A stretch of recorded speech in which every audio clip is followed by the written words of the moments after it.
Welcome to Not Milk Never Milk. Subscribe if you're lactose intolerant.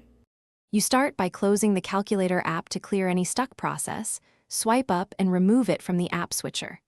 Once done, restart your iPhone, powering off and back on clears memory and temporary app state, which often fixes misbehavior. Make sure you also check settings general software update.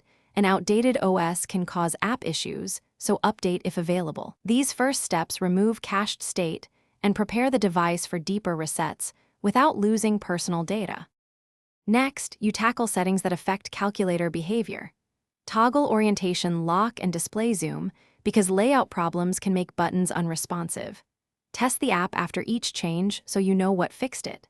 If problems persist, choose Settings General Transfer or Reset iPhone Reset All Settings. This returns system options to defaults without erasing your data, which often resolves persistent app glitches. Make sure to back up with iCloud or Finder first, so you finish by reinstalling the app if settings and restarts fail. Press and hold calculator, choose Remove App, then download it again from the App Store to reset app files.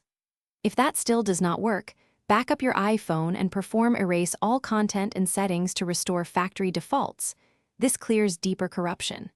If buttons or touch remain unresponsive after a full reset, consider a hardware problem. Test touch in Settings Accessibility Touch, and contact Apple support or a repair provider for diagnostics. Thanks for watching. If this was helpful, leave a like and consider subscribing. See you next time.